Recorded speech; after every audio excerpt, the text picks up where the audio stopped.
Hello friends, welcome again. हम लोग website development देख रहे हैं और वेबसाइट डेवलपमेंट में हमारा एक टॉपिक फिनिश हो चुका है HTML, जिसे हम लोग जिन्हें भी देखना होगा HTML के प्लेलिस्ट में जाइएगा, वहां पे आपको जितने भी टॉपिक्स हैं HTML के सारे अरेंज में मिल जाएंगे। वहां पे आप HTML का प्रैक्टिस कर सकते हैं, HTML देख सकते हैं। साथ ही साथ हमारा जो faststart.in/practice वाला वेबसाइट है वहां पे आप प्रैक्टिस भी कर सकते हैं। अब हम लोग सीख रहे हैं CSS में ये हमारा चौथा लेक्चर है। CSS के बाकी 3 लेक्चर भी आपके प्लेलिस्ट में मिल जाएंगे, CSS के प्लेलिस्ट में, वहां से हम देख सकते हैं। अब देखिए, जैसे फिलहाल तक हम लोगों ने CSS में क्या पढ़ा। अभी हमने इंट्रोडक्शन पढ़ा है कि CSS क्यों यूज करते हैं, दूसरा पढ़ा है CSS कैसे यूज करते हैं, और तीसरा पढ़ा है कि CSS जब यूज करते हैं तो CSS में सिलेक्टर का, इंटरनल CSS में सिलेक्टर का क्या कॉन्सेप्ट है, क्या रोल है। तो अभी तक हम लोग 2 मेथड्स देख रहे हैं, एक आपका इनलाइन मेथड और दूसरा आपका इंटरनल मेथड, है ना। तो मैं अभी आप लोगों को इस टॉपिक में पहले तो एक बार दोबारा से इनलाइन, इंटरनल और एक्सटर्नल कहां कहां यूज होता है सो मैं दिखा देता हूं। जैसे आपका इनलाइन और फायदा क्या है, सबसे मेन कि क्या बेनिफिट है और क्या ड्रॉबैक है। जो अभी आप सीख रहे हैं इनलाइन मेथड, इंटरनल मेथड और एक्सटर्नल मेथड, तो हम लोगों ने लगाना, यूज करना सीख लिया है ना। अब यहां पे हम देखते हैं कि इनलाइन, इंटरनल और एक्सटर्नल CSS मेथड में क्या क्या फायदा है और क्या इसका नुकसान है, क्या ड्रॉबैक है, इसके बारे में थोड़ा सा देख लेते हैं। हाँ, एक पॉइंट और, जो भी लेक्चर देख रहे हैं ध्यान से देख रहे हैं। जैसा कल क्या हुआ था कि कल वाला जब मैंने लेक्चर तैयार किया था, जो प्रीवियस लेक्चर CSS के मैंने तैयार किए थे, तो मैंने बोला था कि आपको प्रैक्टिस टाइम 2 बॉक्स मिलेंगे, जिसमें एक में आपको HTML का कोडिंग करना है, दूसरे में CSS का कोडिंग करना है। तो मैंने थोड़ा सा मॉडिफाई कर दिया है, जहां पे आप प्रैक्टिस करते हैं। ये जो आपका वेबसाइट है faststart.in/practice, मैंने यहाँ पे थोड़ा सा बदलाव किया है कि जिन्हें सिर्फ HTML का प्रैक्टिस करना है तो ऊपर में मैंने 2 बटन लगा दिए कि अगर जिन्हें HTML का प्रैक्टिस करना है HTML प्रैक्टिस वाले बटन पे क्लिक कीजिएगा, वहां आपको सिंगल कोड लिखने के लिए बॉक्स आएगा, वहां पे आप कोड लिख सकते हैं, आउटपुट दिखेगा। जिन्हें CSS का भी प्रैक्टिस करना है तो वहीं पे CSS प्रैक्टिस लिखा हुआ है, जिसमें आपको 2 बॉक्स मिलेंगे। एक में लिखा हुआ है राइट HTML कोड और दूसरे में लिखा हुआ है राइट CSS कोड, है ना।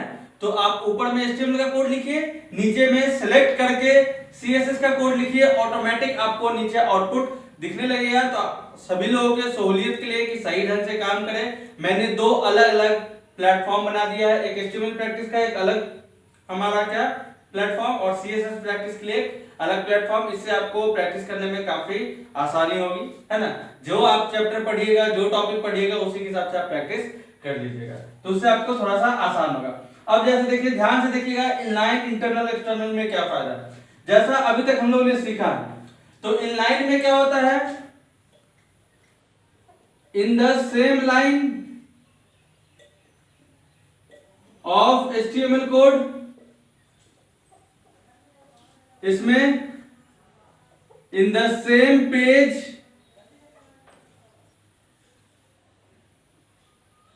ऑफ HTML पेज, और इसमें HTML and CSS has different pages। HTML का अपना अलग पेज होता है और CSS का अपना अलग पेज होता है, पहला पॉइंट ये। दूसरा, ये क्या है, लगाने का तरीका है। इसमें क्या है,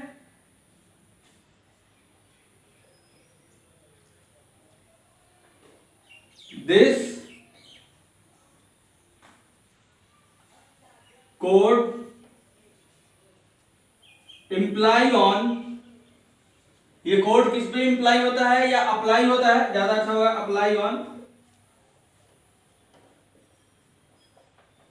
single element at a time, single element at a time. ये कोड जो है एक समय में सिर्फ एक एलिमेंट या एक टैग पे काम करता है। इसमें क्या है, this here we can apply CSS on many element या tag many elements at a time। एक ही समय में हम बहुत सारे एलिमेंट पे क्या कर सकते हैं, अप्लाई कर सकते हैं किसको, CSS ऑन सेम पेज। लेकिन ध्यान रखिएगा कहां पे, ऑन सेम पेज। अब यहां देखिए इसका फायदा, here CSS applied on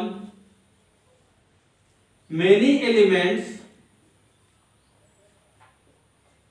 क्या होता है, यहां पे CSS बहुत एलिमेंट पे अप्लाई होता है।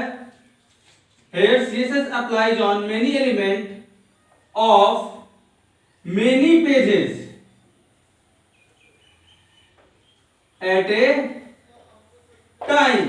मीन्स बहुत सारे एलिमेंट और बहुत सारे पेजेस को हम एक ही CSS देकर के प्रोवाइड कर सकते हैं, है ना। जो हमारा बूटस्ट्रैप जो सुने होंगे, काफी लोग CSS में बूटस्ट्रैप सुनते हैं या वेबसाइट डेवलपमेंट में बूटस्ट्रैप एक नया टॉपिक या बूटस्ट्रैप टॉपिक सुनते हैं। तो बूटस्ट्रैप टॉपिक बेसिकली इसी कॉन्सेप्ट को यूज करता है, एक्सटर्नल CSS को। समझ रहे हैं, ध्यान से समझिएगा, हम लोग उस टॉपिक को भी कवर करेंगे, बूटस्ट्रैप क्या है, कैसे यूज करते हैं आने वाले लेक्चर्स में। बट मैं आप लोगों को ये बता दूं कि जब हम लोग बूटस्ट्रैप का कॉन्सेप्ट यूज करते हैं वेबसाइट डेवलपमेंट में, बूटस्ट्रैप आज काफी अहम रोल निभाता है। तो जब हम बूटस्ट्रैप का रोल यूज करते हैं, पेज यूज करते हैं, तो वहां पे बेसिकली यही एक्सटर्नल CSS यूज होता है। इसीलिए क्या है, बूटस्ट्रैप का लाइब्रेरी फाइल मींस एक जगह रखा हुआ है और जितने लोग होते हैं ऑटोमेटिक कोड तैयार कर लेते हैं, डिजाइन तैयार कर लेते हैं। तो वो कॉन्सेप्ट किसका है, एक्सटर्नल CSS का, जिसके मदद से बहुत सारे पेज आज वेबसाइट डेवलपमेंट में मींस हमारे सर्वर पे बहुत सारे पेजेस जो हैं बूटस्ट्रैप के थ्रू बने हुए हैं। तो वहां पे यही एक्सटर्नल CSS का यूज होता है। तो यहां देखिए दोबारा से कर देख लेते हैं, यहां पे क्या होता है, सेम लाइन में, यहां पे सेम पेज में, यहां पे डिफरेंट पेज। ये क्या होता है, ये सिंगल एलिमेंट पे अप्लाई होता है, इसीलिए इसका ड्रॉबैक क्या है, यहां पे कोड बल्की हो जाएगा।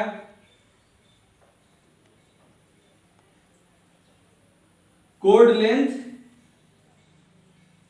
इज मोर, क्या होता है, यहां पे बहुत ज्यादा होता है, यहां पे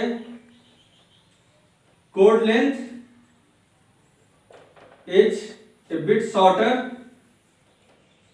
ध्यान से देखिए, थोड़ा दिखने में आपको दिक्कत होगा लेकिन फिर भी कोड लेंथ यहां पे शॉर्टर होता है then inline method. Inline method से थोड़ा सा कम होता है और यहां पे code length is very short,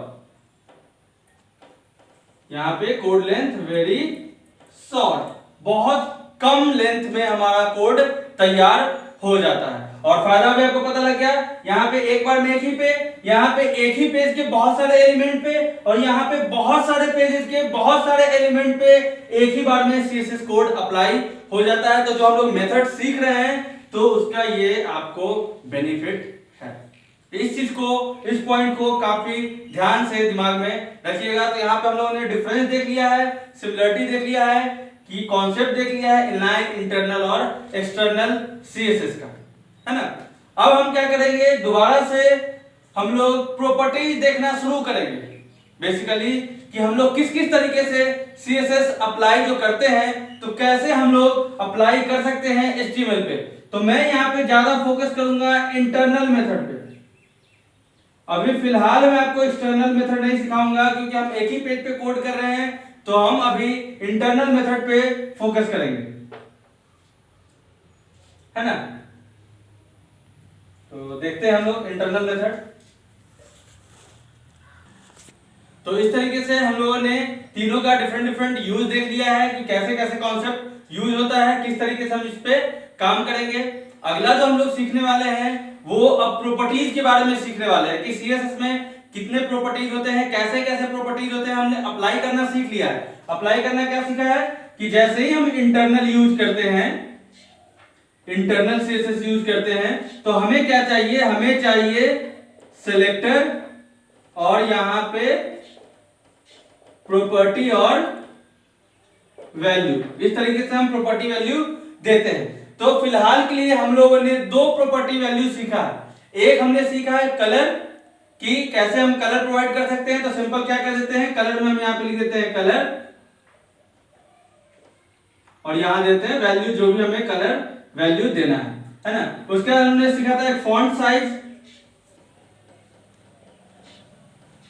तो फॉन्ट साइज में हम क्या करते हैं, फॉन्ट साइज और जितना हमें पिक्सल देना है पिक्सल दे सकते हैं। सीएसएस में एक चीज और ध्यान रखिएगा, जैसे यहां पे क्या होता है, ये कॉलन, मैं बार बार रिपीट करता हूं, यहां पे क्या है आपका सेमी कॉलन, यहां पे आपका कॉलन, यहां पे आपका सेमी कॉलन। अब एक चीज और, जब भी सीएसएस में कोई ऐसा प्रॉपर्टी होगा जो कि दो नाम से जुड़ा हुआ है, देख रहे हैं दो नाम यहां पे जुड़ा हुआ है, फॉन्ट अलग साइज अलग, तो इसके जगह पे हम क्या करते हैं, हमेशा बीच में हाइफन का यूज करते हैं। या फिर वैल्यू में भी अगर कहीं पे क्या होगा, दो नाम आपको अटैच लगेंगे, तो हमेशा हम लोग सीएसएस में हाइफन का यूज करते हैं। तो इस तरीके से हमारा ये सब क्या है, बेसिक कॉन्सेप्ट है। सीएसएस को यूज करने से पहले ये सब आपको पता होना चाहिए कि कहां पे क्या यूज होता है। सिंटैक्स आपको जानना जरूरी है और कॉन्सेप्ट आपको जानना जरूरी है। इसलिए मैं इस लेक्चर को, सीएसएस को काफी डिटेल में लेकर के जा रहा हूं। हर एक पॉइंट के लिए मैं हर एक में वेबसाइट डेवलपमेंट में अलग अलग टॉपिक